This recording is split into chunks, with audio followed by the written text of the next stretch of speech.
Well, good afternoon. Well, actually, I guess good evening for me, and it is good afternoon almost for Stephen Hunter. He's in my tomorrow.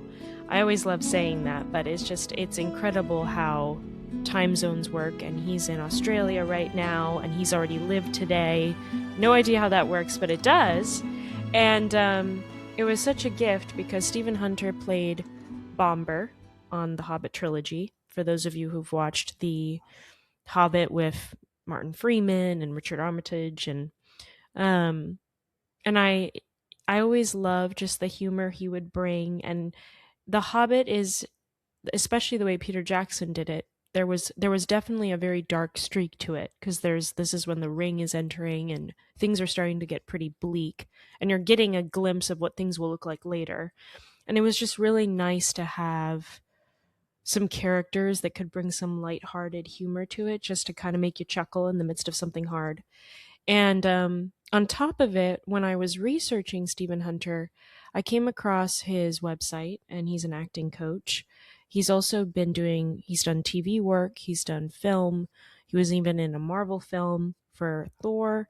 And I was just like, this guy looks very interesting to talk to. I'd like to talk to him about acting coaching and all of that. And so here he is. So, Stephen, thank you so much for coming on the podcast.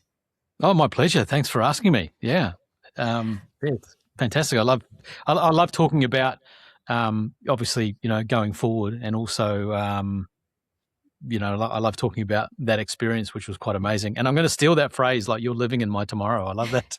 Isn't that great? That's cool. That's great.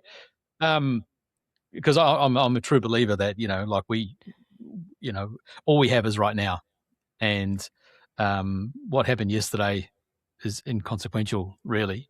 And well, can you tell me what Friday is like right now? Because I'm in Thursday. Well, Friday's pretty cool. It's like and we're one day closer to the weekend, and That's true. I'm going to travel to the nation's capital tomorrow, which is about 3 hours away, for a birthday party. And like you're getting older when all your younger friends are turning 50. So that's going to be fun. So it's been a very busy week, so I'm really looking forward to that. And it's not too hot here. We've actually it's a cool in Sydney. We've had a lot of rain, not as much rain as New Zealand's had. Like, my mum and my brother live over there, and my brother just flew out. He luckily got out yesterday. So, and we're up for some pretty hot weather, sort of coming up the next week or so. So it's just you just go with the flow. Well, I'm hopeful. I don't think my weather is going to match yours. We're freezing here. But, yeah. Yeah. No, we're swimming. I'm swimming in the sea. Although even that's becoming a bit precarious, because there's been a lot of quite a few shark attacks actually lately. So I saw that. Is that just for Australia, or is that just in? Yeah. Like, it's sometimes I guess the weather gets warmer after storms, but there's been quite a big spike. So I went to the beach the other day. I actually went to Bondi, had a haircut. I'm going to say just for this.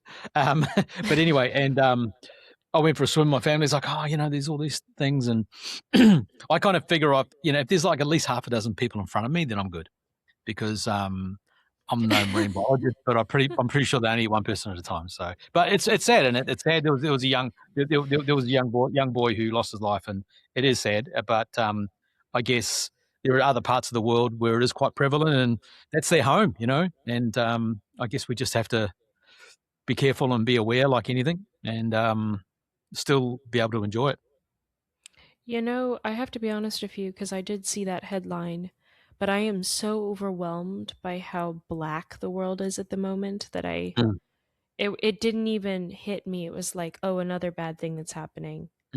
It's like, and that is awful to say, but it's just, we're in a time where it seems like everything is going wrong, or just all of this controversy, all of this angst, and it just gets to a point where, and maybe this is an interesting thing to say, but you get depressed to the point where you numb. So no matter what kind of news you're hearing, you get to a point where it's like, oh, that's sad, and then you just keep going. You're it's like, kind of normalized. Too bad. Yeah, exactly. Yeah. And I'm not sure that's such a good thing. I've often said to myself, I don't know. I've told my husband this too. I'm just like, I wish the news would take a day off, and I wonder what would happen. Like, Mm, would we really need to know every single thing that's happening every single minute to live? I mm. don't think we do. No, and I've had to consciously really limit my time on social media, especially like Instagram. I use for business. That's how I connect with my clients as an acting coach. And I've got ADHD. I've all my autistic friends say I've got autism as well. So I'm kind of like the AUHD, I think they call it. So there's a bit of both, which they kind of counteract each other. So I doom scroll, and so I've had to actively do that. I guess the one thing I'd say about what's happening at the moment is, and people do say things are cyclical, and I'm a great believer that before massive breakthroughs, a breakdown, we go through a breakdown before big breakthroughs. So right now, the world is going through a massive breakdown, and there's a lot of things that aren't working. There's a lot of darkness. There's a lot of, I guess, fear and Hmm. unfortunately hate. But, there are also enough really good people who are like, you know, it sort of starts with this isn't good enough and we need to do something. And then the tipping point comes where it does, and people will do something, and it's kind of like with a lot of things. So I guess in that aspect, I am very hopeful that things will turn. I mean, because there are enough people who feel they're on the right side, and it's nothing to do with politics or anything like that. It's just like, you know, what sort of people do we want to be? What sort of human beings do we want to be? How do we want to leave the world for our children? And it's just Hmm. that. And I miss the good old days where I've got friends, on the left and friends on the right. I mean, myself. I guess you'd say I'm more left leaning for sure. And I've got friends who are on the right, and I miss the days where we could just have a good old banter about policy and how it affects them, and with respect. So, and I know we will get back to that, and we don't experience that in Australia or New Zealand, and I know. The US is going through a lot of that at the moment, but there's other parts of the world that have gone through this exact kind of thing. So, yeah, like Yeah. I think there's hope, and it also I know for myself as a job as an actor, and I don't want to overblow it. We're just actors. We do our art, which is in itself. I'll talk about that later. About actually doing our art is such an important thing for our mental well-being. But it also it gives people hope. It gives people distraction. It makes you feel good, and anything that makes you feel good, I think, is worth pursuing. And I just think it's too easy to get dragged under. Hmm. And I do it, and I tell people, "Oh, maybe stay off this," and I have to tell myself that because I definitely get caught up in it. Well, I was going to say, because as an actor, you probably really experience the peaks and the valleys maybe more than a lot of other professions because Oh like yeah. for a lot of professions, right, you're hired. So Mm, someone else is over you. mm, And if the business is doing well, you're getting paid. But if the business is doing badly, you're getting paid. And it's really mm, only if you're fired or laid off that you're mm. done. Yeah. So the big concerns of the company, usually as your typical employee, is not something that is going to affect you immediately in a Mm, financial way, personal way. mm, And so I wonder for you too, and I would ask you this because I mean, The Hobbit was huge, mm, global, mm, everybody knew about it. You're following after the Lord of the Rings trilogy, which was mm, huge. And so you're getting this big press tour, you have all of this publicity, and everyone is like, examining all the dwarfs and wanting to have mm, and get to know everybody. And then that finishes, and you did your best and you did your work. And then all of a sudden, you got to find new work, do something mm, else. mm, And I've even, when I've talked to or even listened to interviews with actors who've even gotten Oscars, the very next day, there was nothing. It was like, mm, okay, great, good job. And then there wasn't anything else. And they had to just start over again. And mm, sometimes like the 1.1% of people keep getting jobs, and that's great. But for most actors, it is like, okay, I need to go find something else. I need to be able to pursue my passion, but I also need to pay for my living. mm. So I wanted to ask you, like, how does that work? How do you handle the mental up down without it shaking your very core. And then Mm. how do you compromise? Like, do you ever have to compromise what you believe or what you're passionate about because you need to make money? Yeah. And I guess the honest answer is that I'm still working that out even now. Yeah. Finishing The Hobbit was it was so amazing, and it was kind of like a false expectation. It was a fantasy land, really. We got looked after really well, and we got paid well. I mean, not as well as some people may believe. We didn't all go out and buy houses and stuff, but it's like it was a good job. And as a New Zealander, but I was living in Australia, so I kind of got the best of both worlds because I was cast through New Zealand.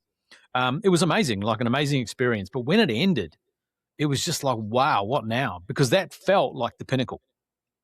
And it was Yeah. like, and when you have that feeling, and it was interesting. I was listening to Jennifer Lawrence. I think it was on Smartless, and she was saying, like, you win an Oscar, and then the first thing they say is, "What next?" And there's that Yeah. instant, and Yeah. so I won an Oscar. I'm not at that level, but after that, it was like, to me, is like, what's going to give me that high? And it is an ego thing. I mean, it's ego driven. I think any actor who says they don't have an ego would be fooling themselves. I've definitely got an ego. And sometimes it's not about ego being arrogant, but it's also like about feeling that you're enough and feeling or proving to others, but mainly to yourself, that you're good enough to do this. Hmm. And it was incredibly difficult at the end of that. Like no one said what the crash would be. It's like the world's biggest sugar crash, No one said how tough that would be. And at the end of that, it was, I don't know, it was a crazy situation. I'm just making sure everything's going. No, it all seems to be going fine. So yeah, it was very tough. And it took me like, I don't know, maybe a year or a few months to really get to grips with this is what I do for a living, and this is what I Hmm. really enjoy. And I remember there's a TV show, I don't know if you're familiar, a TV show called Home and Away in Australia. Summer No. Bay. It's like, bronze bodies and all these young kids running around. That place. Well, not that place. Sounds nice. Yeah, yeah. And I had a day on that. I like had a half day, and I got paid the minimum that you would ever get paid for a job. I was wearing a shirt that was too big for me, this horrible color, working with one of the actors in the show who, weren't great, to be honest, and, lovely, but and I'm like, but I remember doing that and going, this is my job. And there was nowhere to get. It was just like, this is just kind of where it's at. And yeah, I mean, it's one of I did a workshop recently, only a few days ago, and that was one of the things I covered was like, how do you follow your dreams? And it's one of the biggest challenges as an actor. How do you follow your dreams and also pay the bills? And, there are, I guess, various things, but kind of diversifying. I sort of gave the example of like having a share portfolio, like a diverse share portfolio. Like you can't rely on just one thing. Like I used to be able to rely just on I used to do a lot of voiceovers, like commercial voiceovers, but that whole industry has changed, and this is even before AI, with a lot of cheaper options and, just people advertise and people, in the old days, people just watched standard television, Yeah. basically radio. And that was where people advertise. And now it's so different. So that wasn't reliable. And then my acting sort of picked up. So that was really good. And then there was always one that was going really well. And so when the voiceover dropped, and then the last few years have been, I mean, lockdown was very busy for me, actually. And then after that, it's kind of dropped away. Hmm. So it's, what else is there? And having something stable. And the other thing with acting and voiceovers is often you've got no control. Like you Yeah. you do as an actor, you can control your preparation, you can control what you learn, you can control like the guidance that you get. And that's where I sort of come in. I mentor people. I direct self-tapes, like auditions for people. I help them with their show reels and their online, basically how to pitch themselves to agents and to casting directors. And, I do like a 12-week mentoring program. And so it's like, there are things that you can do, and there's people that I've got my own coaches. So there's a whole lot of stuff that you can do, but you can do a really amazing audition and still not get the job. And so how are you going to pay your bills? So I think having one thing that you can kind of rely on, for mine is my coaching business, but I'm building a business, and that's definitely, it's not just like turn up, click your card and get paid. Yeah. Yeah. So because essentially for film and TV, auditioning is it. And, so many actors, you hear guys like Bryan Cranston and all these people were saying, look, stop trying to get the job. The audition is the job, and you present yourself, and you just get an opportunity to perform, to do a performance. And I've heard other people say it in that manner. And I guess the other thing, it took me till I was probably almost 50 to work out that this is my creative expression. And as human beings, we need to express ourselves creatively. We have to find a way. And it could be, I also have cooking, which I really love doing, or being in the garden, and whatever it Hmm. is. So when people say I'm not very creative, I'm like, well, I just don't think you've found your outlet yet. Hmm. And that's really important. And honestly, I think one of the biggest successes for acting success is like, just enjoy it. Find something you love, because if you love it, you're going to work harder. And then if you Yeah. work harder, you're going to take all the steps you need to take. And then, before you know it, you're going to have those successes. You know, I agree, and I've had that even with the podcast, like just enjoying it. And it's hard because there's much to compare yourself to, there's much to envy. Mm, Um, and you always think someone must have it better if it's mm, looking different or whatever it is. And I always, so yeah. I wanted to ask you, when what is something that you found helpful to enjoy where you're at and enjoy the process and enjoy diversifying what you're doing and your passions, but they didn't look like, they're not always going to look like The Hobbit, you know? And so how did you come to terms with that, but also really enjoy it, while at the same time holding balance for, you don't know what the future holds. So Mm, something really big may come your way, or you may have this mm, really neat opportunity to be part of mm, directing or producing something that is going to be very meaningful to people. mm. But I guess, how do you get to that point, or what helps you? Because maybe that's like a daily thing. I don't know. Yeah. That's something I struggle with. Yeah, like I think just like enjoying it, and it's tough. It's kind of like sometimes I feel like I'm in a trap, and I'm pretty right there now. It's like maybe I should just give up and do something that's going to pay me a solid income.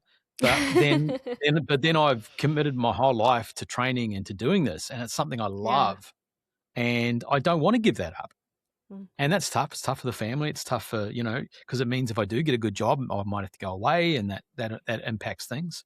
I think like, really enjoying the process and not being results driven, which is hard if you're trying to make money, or if like, I think it's good to goals. I mean, I did a course once, and I learned something about attachment versus commitment. And you could be Hmm. really super committed to something. Like I ask my clients, what's your dream goal? And really play it big. Like, don't be afraid to throw a really big dream out there. And then how are you going to get there? Now, the difference between really committed that and actually attached to it is, if you attach to it, if it doesn't happen, it's going to have a severe impact. Like, you're going to be elated if you get it. If you don't, it's going to be devastating. Whereas Hmm. if you're like, you just want to play the game, like for me, it's like my goal is to win an Academy Award for acting. I mean, that has to be the main goal, because that's the pinnacle of my industry. Am I going to get there? I don't know.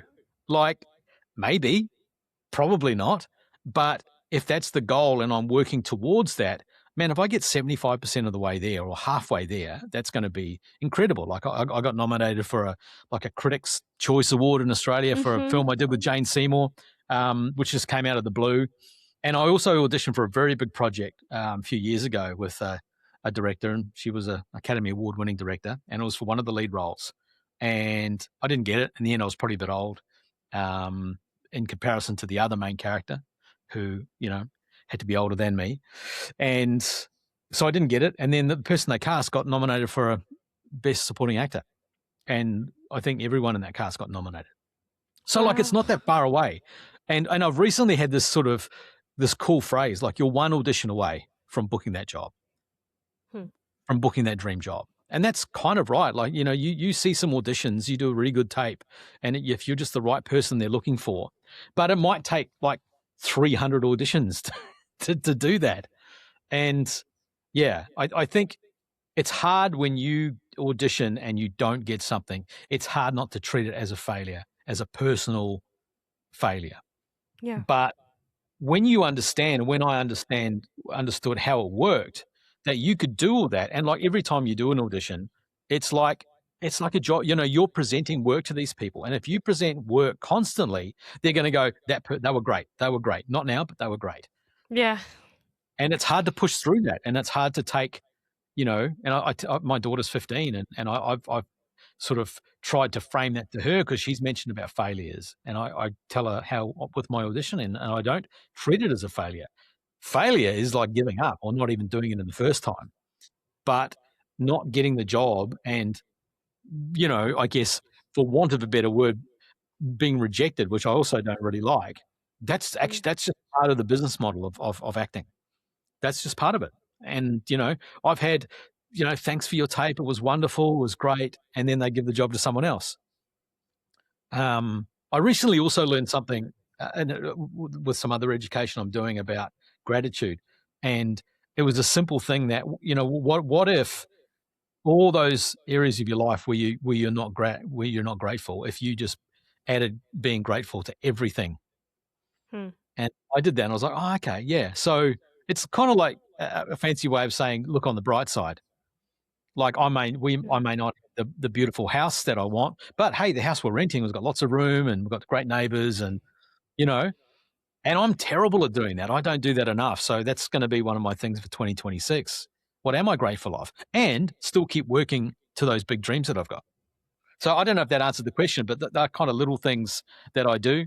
And and little things for yourself, really. I do that. Like I've realized I need to get in the ocean, sharks or no sharks, once a week, because that's kind of I don't know if it's a water sign. I'm a Scorpio. I don't know, but when I'm in the water, that really calms me. I need to watch comedy.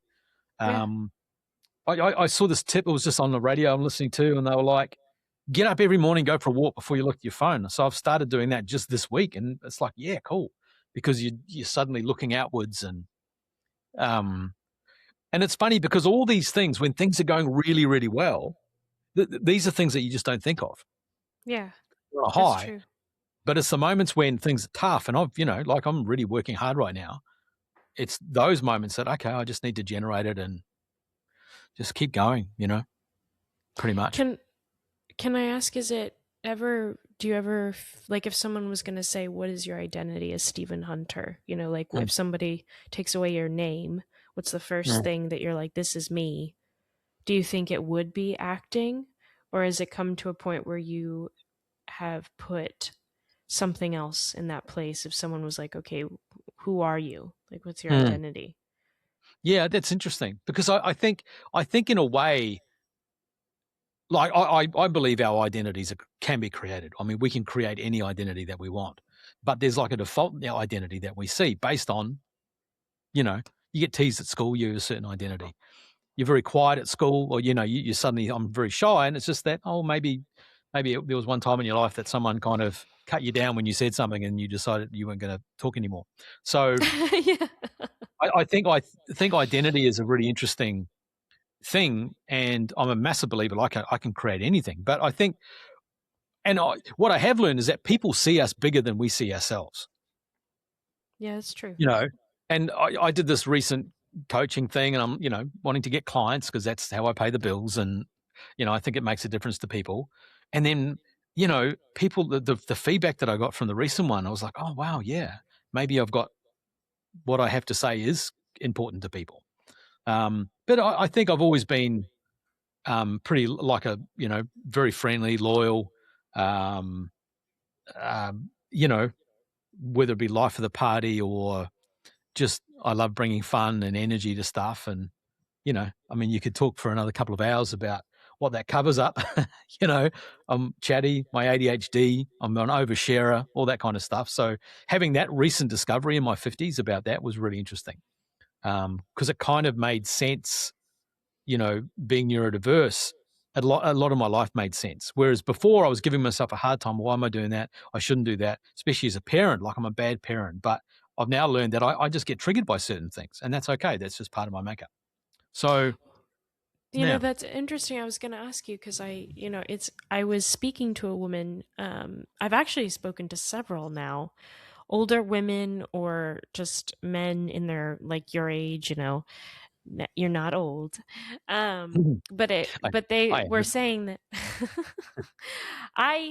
They were saying that they were diagnosed. One lady I talked to, her child was showing symptoms of autism, and Mm, so her child was diagnosed when he was a toddler, and mm, then she ended up shortly afterwards going and seeing if she was diagnosed, because in her time when she was a kid they didn't do that.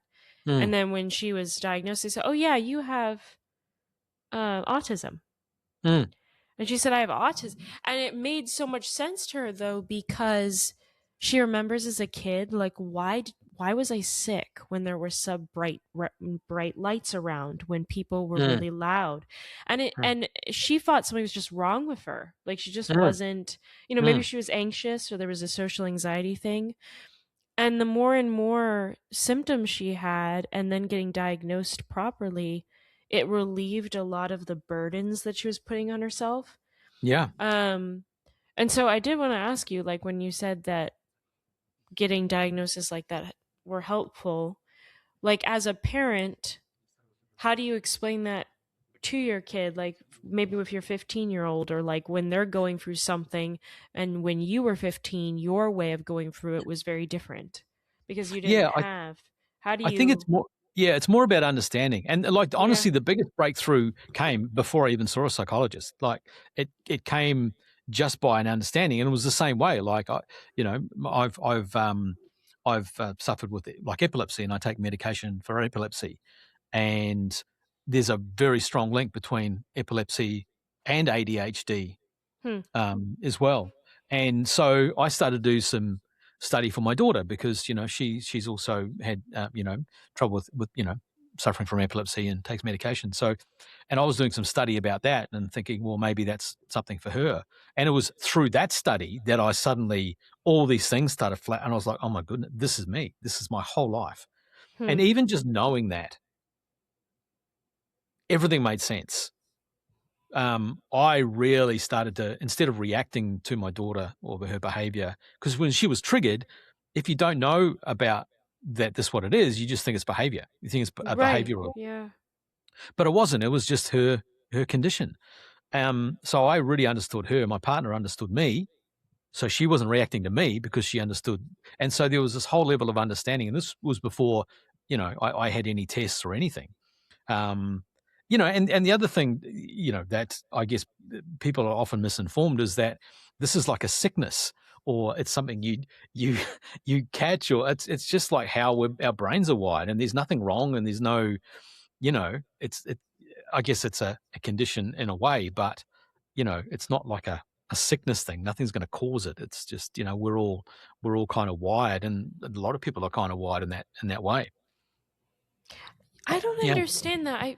Because I have anxiety and depression and PTSD and all of the Mm, um, nice trending problems, mm, and I've never had someone say to me, "Oh, don't come near me. I'm gonna get that," or if I touch you or shake your hand, am I gonna get anxiety from you? But I've heard that from a lot of other people who have autism. Like the other lady I was speaking to, like, people have actually said, like, "Oh, is that like contagious?" And it's like, how can, like, it's almost, it blows my mind because I'm like, how mm. can you think that? Yeah, It's it's not. probably not. I guess I wasn't really going for that. It was more of like people see it as like um, I don't know, like a condition that can be, and there are certain things you can take with it, but it's not like a disability. I think people look at it Oh, like that. okay. Yeah, that was probably how I should have framed it, but um, you know, um, rather than it's just like, and then that whole question of is there something wrong with me, because honestly, my experience is one of the parts of having that was thinking there was something wrong with me anyway, and now that's kind of all gone away. It's like, oh, okay, that's just how my brain works, and it's finding ways, not being like hemmed in by that or using it as an excuse, but going, okay, that's what happens. Like for example, you were talking about bright lights. Like if I'm walking down the road and someone toots their horn right there, I just like really loud noises, really really like just really shake me up. Yeah. And I just being a grumpy old man, but it's actually like it's a trigger thing. Um, Hmm. and it's interesting because I've always had it. tick, I move around, I nod and scratch, and have always had these things. But when I'm acting, all that goes away. Isn't that cool? I have the same thing because I have, with my anxiety, a lot of Mm, times during the day, I feel like electricity is running through my body. And mm, obviously, with medicine and therapy, these things can become softer, but they're mm. still there. But when I do podcasts, I find myself the most comfortable because I Yeah. just enjoy it and I'm not thinking about myself. Mm. And so it helps. And when I was a kid, like in the 70s, you just had to harden up and push through it, and Yeah. you know, and then you try. And whereas now, what I love is that people aren't trying. Like there's quiet rooms, and I was actually involved in an organization in Australia last year, and it was all about creating events and um, venues, working with venues to be neuro inclusive. Like we went to the War Memorial Museum. We took over the whole of the MCA, which was the Modern Contemporary Art Museum in Sydney and Circular Quay, and had people drawing with chalk on the walls and outside, and it was just creating and also educating people that look, there are people that going to come here that they get triggered, they need quiet, and you have quiet spaces at some concerts and stuff like that. Yeah. But really understanding that it is very broad. I mean, I know people who've been to events and they go into the quiet room and they say I'm autistic, and then someone goes, "You don't look autistic," and it's like, and it's and that's just down to education, right? And the fact is, in our industry, in the entertainment industry with actors and musicians, there's a lot of us that are neurodiverse, and yeah, I just think understanding, and that's probably one of the reasons that we didn't know that we flocked to doing what we're doing, because we're around like-minded people, around nurturing people. It's not like this big you have to do kind of environment. It's all about Mhm. expressing yourself creatively, and that's even more reason why if you want to be an actor, that's great. Just do what you love. Some people like Yeah. dancing, people like singing, some people like drawing. My daughter's an amazing artist. She draws stuff by hand just on her iPad with an Apple pen. It's incredible, and that's her happy place. Well, I wanted to ask you because you were mentioning before, like, it can't be an excuse. And that's something that with my anxiety, there Mm, are times where I go, okay, I'm just going to take it easy today. mm, I'm going to rest. But there are other times when I have to do something, or I know that like the depression side or whatever it is, mm, if I follow what it wants to do, or what it's genetically, whatever you want to say, and because we don't understand everything, but it's like I need to fight it. So I need to go out, I need to do this thing, I need to mm, talk to people, I need to I need to go back to that place even if I had a panic attack walking in randomly and I mm, remember it and it scares me if I walk back in. I do need mm, to go back in. But then there are other times where, okay, I met an individual, that person was not a safe emotional person to be around. mm, So I know, do I need to do it or do I not? mm. Like I can think this through. So I wanted to Yeah. ask you, like, for you, when do you know, okay, this is something I struggle with and I'm going to give grace for this? Yeah. Or this is something I struggle with, but I know that I need to take the next step here, even though I'm going to Mm. react. Yeah. Look, I'm very social. Like I'm great in social situations. I can go to big concerts, be around a whole lot of people. That's not kind of what I experience. But I do have friends, a lot of friends who, if I take them out for lunch or we go for lunch somewhere, I make sure we go somewhere quiet because that's an issue for them. I think for me, there are certain things. There's the doom scrolling. And I go, okay, cool. I need to put limits on myself. Um, I think there's a difference, and a lot of young actors, they need to work and work and work and work. And especially if they're dealing with a neurodiverse condition, but even just generally, like you can only do so much. Hmm. You actually need to rest. And taking rest is actually beneficial to your development as an actor or just as a human being. So it's balancing that. And I always thought I was really lazy. But quite often during the week, if I get confronted by something, or if something doesn't work and this feeling of dread comes up, I just want to lie down. I just need to go and lie down. And then if my daughter's being loud and expressive, thankfully it's good. It's good expressive now. Like it's joy Yeah. expressive. It's really, because she went through some really hard times. But, um, you know, if she makes lots of noise, my door gets closed, I put in earplugs because that kind of. So I do things. There are certain things I know I can do that's going to minimize the effect. And yeah, like getting up in the morning and going for a walk, or like I get confronted and lie down and just want to lie down, and that's happened all my life. So many times I've just wanted to lie down, or if I'm thinking about a job that I didn't get, or the money I'm not going to make, or I get concerned about finances or my career path, just want to lie down. And then sometimes I'll just go, okay, just go for a walk, or making sure I go to the gym like at least every couple of days. Like I do weight training workouts because I want to be fit. Because as an actor, in the Hobbit movies, I did all that running, and no one goes, oh, like in 5 days' time, you're going to be running away from an imaginary bear. Make sure. I mean, we did a lot of training for that, Yeah.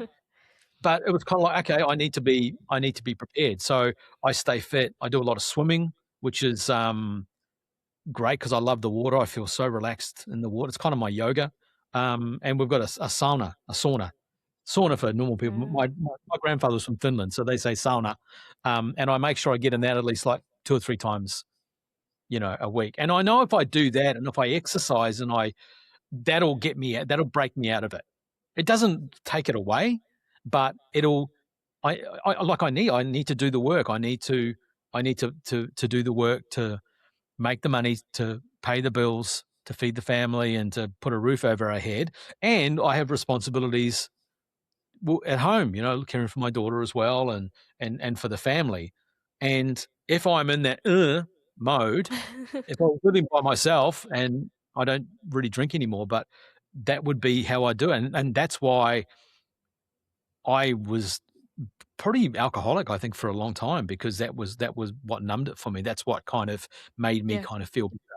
And I didn't realize until probably last year where I learned that alcohol is like this massive dopamine hit, Yeah. which is why when I went out and I was drinking, and we did all that when we were filming The Hobbit, like we had the best time. It was such a great time, but I would stay out and I'd have trouble going home because it was just such a hit, and I'd be looking for that hit over and over again. So just knowing that, it's like, okay, well, I don't need alcohol. I just don't need that. Yeah. I'll have a glass of wine every now and then, but yeah. So I think there are, like you're right. There's strategies, and we don't want to make ourselves wrong, and we don't want to have to push through it because we feel we have to. And I guess it's a balance. We just have to judge those situations, and Yeah. especially being an actor where you're constantly faced with no, no, no, no Yeah. feedback. Often you don't. And that's why I offer actors, like, I said, send me tapes and I'll review them for you. And at least you'll know if you're heading in the right direction, because quite often you'll audition, won't get the job.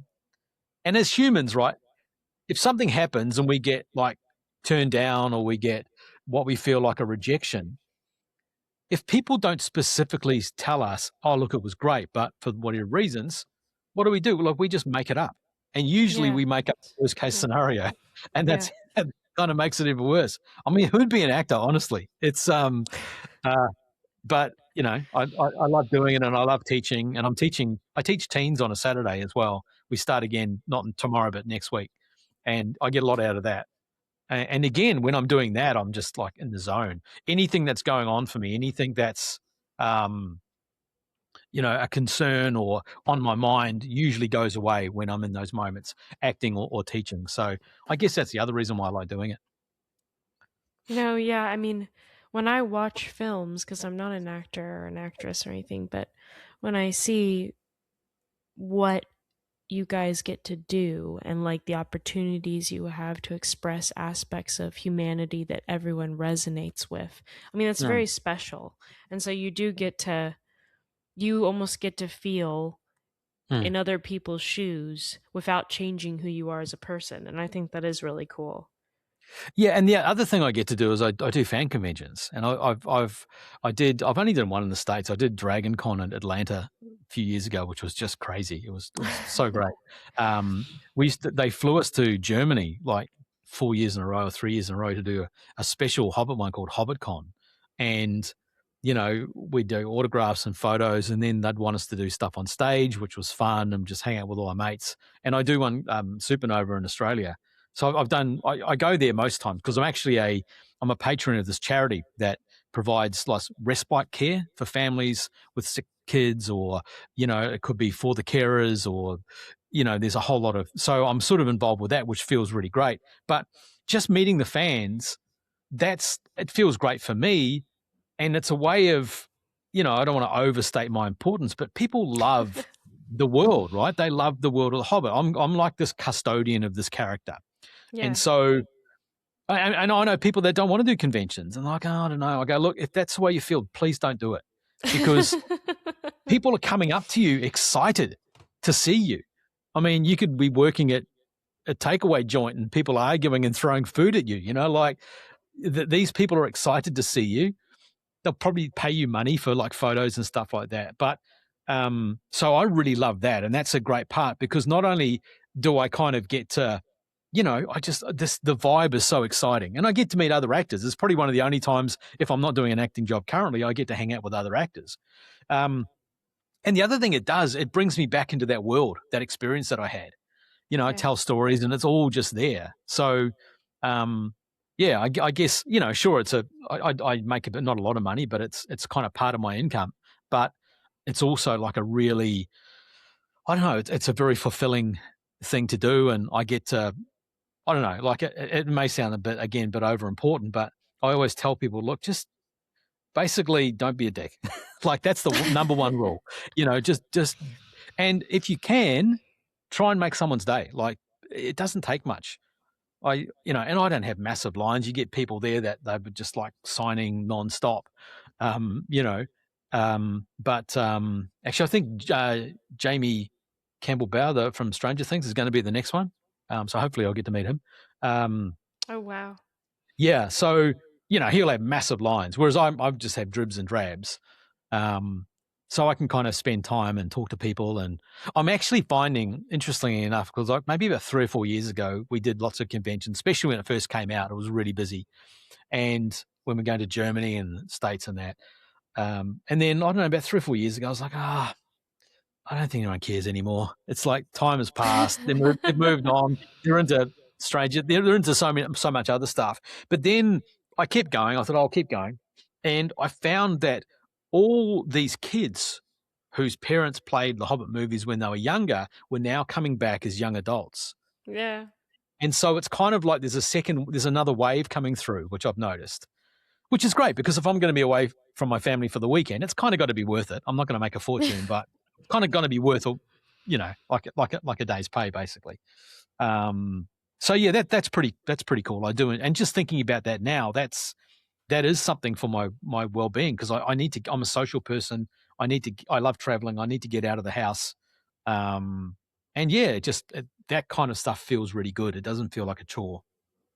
Well, I was going to ask you, do you ever feel, because the other day actually earlier today I got this first person who wanted to interview me, and I said sure, that's fine.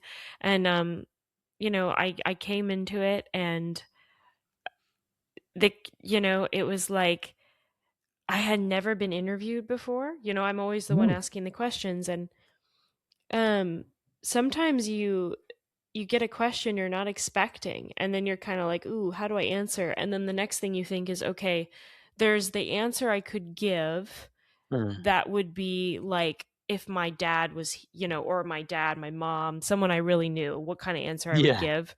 Or there's the answer of, okay, well, I need to be honest, but I also need to be careful, because I want to be honest, but also kind. And also, so you're thinking of all these things, but you have like 5 seconds. And so it's like processing all of that.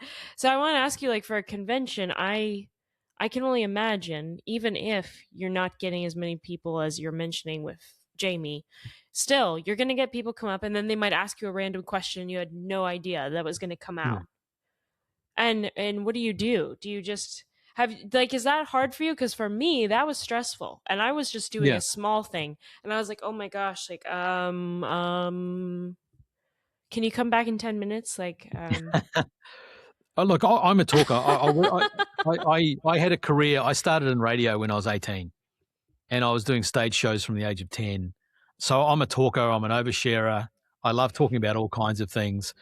When I was about 8 years old, no younger, probably about 5 or 6 years old, my dad was a horse trainer, and he put me on a horse float with all these horses with my uncle, who was also a horse trainer, one of his workers, and it was just me and this guy. And we drove in this horse float. I don't know why they put me on that by myself, but maybe that, I don't know. But maybe my grandparents are going to meet me there. And it was like an 8 hour trip. And at the end of it, Wow. when they said, "How did it go?" The guy asked my dad if I'd ever been injected with a gramophone needle because I talked the entire way. And you And remember him saying that? yeah, Oh. like I remember him saying that. And I was tongue tied when I was a kid. I had my tongue snipped. And I always tell the story. My dad passed away like over 10 years ago now. And he always told everyone that story about how I had my tongue snipped and I'd never do anything that involved public speaking. And then I ended up in radio and ended up an actor, which is like, well, you know. And then he always used to Wait. Oh, joke. I'm sorry. You actually had your tongue snipped? Yeah, I was tongue tied. Like the tongue was like this, and they had to snip Oh. it. Yeah, so it was like, and it still isn't. I talked to my dentist, and they said it wasn't actually snipped properly. Um, but and then I proved them You're wrong, like, and then my "Eh, I'm yeah, good." yeah. But my dad always used to joke with people that I talk so much that he's going to get it sewn back up again. So that was his gag. So yeah, I guess the short answer is I don't have a problem talking. I love it. It's a it's a great environment for me. It's a comfortable environment.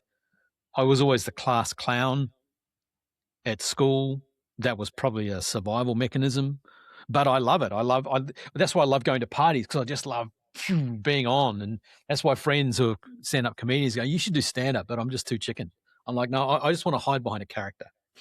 Um, You know, isn't it the best sort of feeling when people laugh at something you said and they're really mm, laughing? It's like the mm. best. Well, Like that's what got even me. if I Yeah, just say a joke as a yeah. person and the person was like laughing and they're genuinely if I was funny, it makes you feel so good. Yeah, and my dad was very good at that. He was very good at kind of holding court, but he also was like was also very self-conscious. So he wasn't the big kind of I mean, he was life of the party, but he also had the side of him that was really self-conscious and really opinions about himself as well. But yeah, like I was kind of always like that at school. And I remember going on stage for the first time and just doing stuff, and then people laughing. I'm like, wow. And that was the bug for me.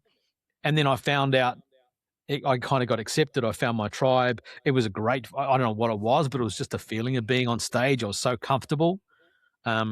I dropped rugby training and went to speech training and ended up on the radio. And I don't know, that it kind of made me feel good to do that. And then your teachers were saying, "Oh, you're going to end up in television one day," and all that kind of stuff. I was like, "Yeah, that's it. I want to be an actor." But I did a lot of other things. I worked in radio for a long time, and I didn't pursue acting until I was almost 30. That's when I got my first Hmm. agent in Auckland because I was, I wanted to go to drama school. My parents couldn't afford it. My dad was a horse trainer. Um, but yeah, there was just that feeling. I felt kind of accepted and I was good at it. And I guess that's why we go, it's good to go for things that make you feel good. And because if you do that, it's not going to feel like work. No, that's true. It's the hard part for me is always going, okay, this feels good and this is fun, but this is also like it can't be my grounding. You know what I mean? Cuz like the Mm, fun ends and people stop laughing and then mm, one day and that's something that I remind myself of is like how does this all end? You know, mm, that's the thing I think about too because it's like I love the beauty and I love the love and the care and but then there is that day where like sometimes it's not there or that's mm, not carrying me through this particularly very hard time. mm. And that's when the good times aren't enough if that makes sense because it's like they left. They're gone Yeah, for this yeah. really hard season. And like only we know. I mean, the story I tell, that's my version. That's what got me, and I'm different. Like I love the crowds and that. And it's also why when I tell people that I've suffered from, anxiety or depression or, I have those moments, they can't understand because all they see is this like big, loud, happy, confident, because I do have a lot of confidence. But I also struggle with certain things. And Yeah. I think people who do, we're very, very good at hiding that. And I Sure. tell Yeah. actors about that too, about, like I'd rather people think, oh, I need to cry or yell to be a good actor. And I'm like, yeah, but like the human condition, like we don't want to, Anthony Robbins talks about it, like, which is, clear as day. Like we spend most of our life pursuing pleasure or avoiding pain. And most of the time we try and avoid pain, I believe. And That's true. so when Yeah. you're acting, like as human beings, if you're having a really terrible day and I go, how are you? And you'd probably go, fine. Mm-hmm. So when people are acting, it's like, no, we don't outwardly, we don't want to feel sad. We don't want to feel angry. We don't want to feel things. We want to feel fine. We want to feel good. So the more natural reaction, and when you see a scene, someone who's really struggling, whether it be with anger or um, deep sadness, the Mm-hmm. human condition is to stomp it down because we don't want to feel that. We don't want to feel that, and also we probably don't think it's socially acceptable to be. That's why it's great with kids. They get upset, bang, Yeah. they cry. They Yeah. get angry, they just throw stuff. Yeah. We can't do that. I get No, kicked out of that's the true. restaurant.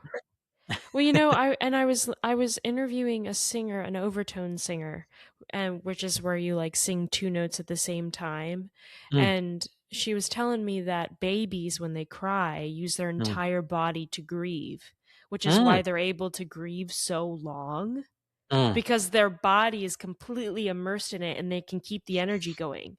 But for mm, adults, in part, we don't use our whole body when we grieve. mm, We're really like we stifle in a lot of mm, ways, and so we can't carry on so long because we only cry from like our chest, like our whole mm. body isn't involved in it. It's a And I very thought that was, Western thing. Yeah, it's a isn't it very Western interesting? thing. Oh, it's a very Western thing. Is in Yeah. Australia, is it differently? Well, in New Zealand, like the Maori tangi is like open casket, and it goes for like 3 or 4 days, and people Wow. are just wailing, just for their bodies, and it's a very, yeah, it's a very different experience.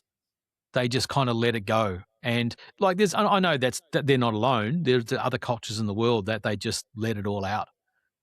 Whereas I guess it's a Western thing to kind of try and, you know, yeah. Man, maybe I need to go to Australia. I would love Well, I know that. you should go to I mean, Australia's great too because the Aboriginal culture that's a whole other culture as well. But the Maori culture in New Zealand is like you'd love it in New Zealand, and you can you know go and do the Weta tour because there's actually a Weta cave. A friend of mine's actually working at Weta Unleashed, which is it's actually in Auckland. So Oh because wow. they do Weta tours, and they've got the Weta workshop in Wellington. Obviously, that's where we filmed, and there's Park Road Post and Stone Street Studios and digital and all that kind of stuff. But there's a Weta Unleashed experience where you can do a tour, and there's a shop in Auckland now. So but yeah, you can go and do all the sites and all the filming sites, and go to Hobbiton and eat freshly made pies, and it's Yeah. Hobbiton's And amazing. do all my lamenting there. Yeah, man. Yeah. Oh, New Zealand's cool, and it's so relaxing. It's like so chill. Well, Stephen, I want to ask you one more question. I want to be respectful of your time, but obviously for Lord of the Rings and The Hobbit, there's the beautiful music. Like for The Hobbit, Feast of Starlight, I love to Mm, listen to, and then for Lord of the Rings, the themes are just beautiful, and mm. they go into The Hobbit. But I wanted to ask you, if someone was going to ask Stephen Hunter, Stephen, what's your music theme? Like if you're going to be a tune or if a song, what do you think your personality matches? Um, Something fun, but also like notice I only have black t-shirts. Have you seen that great Really? meme? Have you seen that great meme with all those crayons and all the purple and the red crayons are singing, and then the black one like tasers one of the Yeah. colorful. I mean, I'm quite not that aggressive, but I'm a hard rock fan. I'm like Led Zeppelin, Metallica, Foo Fighters, rage, all that kind of stuff. And I love it. And some of my friends used to call it like angry music. I'm like, no, it just kind of, it does really soothe me. That kind of, it's just like the ultimate, just rocking out to a hard rock music just kind of does it. But I also love Glenn Campbell, because my Mm-hmm. mum and dad grew up on that, or the very early Neil Diamond, or some of the prog rock stuff as well. So yeah. I kind of think you. I don't. I'm not going to say I know you very well because I don't. Because this is only an hour. But I feel like you kind of remind me of "Don't Stop Believing." Love that. That song. I love that. And who's the guy, Richard, that guy on AGT who won that? He sang that. I love Journey. I love that whole era I of know rock. it's I mean, not. It's not angry music though. yeah. And I think Anchorman kind of made a lot of that famous as well. Like they had a lot of that kind of, because Will Ferrell is kind of my North Star when it comes to acting. I love. Have you seen Eurovision with him I and haven't. Rachel That's the one I McAdams? haven't seen. Well, one of my favorite is Land of the Lost with him and Danny McBride. Yeah. Yeah. I love those, and Step I Brothers, love. obviously. And what's the one about the dads and Christmas? Oh Have you yeah, seen that yeah, one? yeah, Oh, I laugh so hard. I'm yeah. like the only one laughing because like so many people around me, Will Ferrell isn't their type of comedy, but I can't stop laughing. It's Yeah. hilarious to me. He's just like a child. He's like an 8-year-old Yeah. kid. And I love that. And he's just so, and we kind of all are. Like Yeah. we all are. We kind of are that child. And, I remember reading something once, or someone said that, women mature and they grow and they develop, and men just get taller and hairier, and I think that's probably true. It's kind of true. Yeah. And You should reach out to Will Ferrell and you guys should do a movie. I'd love to. It's That would so be like, fun. talk about dream, like specific dream. That would be a dream. I actually did a film. It's not released yet. It might be on Netflix, but I got to work with Leslie Mann and Anna Faris. Oh wow. And I was Isla Fisher. And yeah, is it Michelle Butel? I never forget how to pronounce it. But and we did that. It was it's called Spa Weekend, and I think it's out. I think it's coming out this year. And I got to do the scene with Leslie and Anna and Michelle, and that was extraordinary. It's directed by the two guys who wrote all the Hangover movies. I can't remember the last name. Wow. John and Scott. And yeah, because a lot of American productions film in Australia. Just, exchange rate, great crews. All the actors here can do American accents. So yeah, that was we fun. can't do the Australian. Yeah. And so to do like a comedy film, being primarily a comedic actor, although I've done a lot of drama recently, with someone like Leslie was just incredible, because she's done so many great films, and obviously her husband's an amazing comedic director. And yeah, that was pretty cool. So that's probably the closest I've got to it. But yeah, I'd definitely love to do more of that. Well, I'm going to keep an eye out for you and Will Ferrell because you never know, like you said. Yeah. So I'm going to keep Let's an eye do it. out. Let's do it. Well, Stephen, thank you so much. This was so nice to meet you. And the fact that you did this, I know it's like all this time zoning and you're busy, but I really appreciate it. No, it's cool. Friday. I'm just kind of, not trying to fill up my day too much today. That was great. It was really lovely to meet you, and it was a really awesome chat, and, hopefully people get something out of it. Oh, yeah, 100%. And also they heard about your acting coach, and I'll make sure I have your website under here so people want to act. They can and also email probably you. Probably the Instagram. I've got my Instagram is at because I'm a step hen, so I'm STEPHN at Stephen Hunter Actor Coach on Instagram, and they can kind of reach me there. And I've also got an app called the Actors Coach app. Okay. So yes, so I do that. But, so maybe the Instagram's better to put on. Yeah, the Instagram, they can reach out and ask, and I do a few Hobbity things there as well from time to time. Okay. All right. Well, bye, Stephen. Thank you so much. Thank you.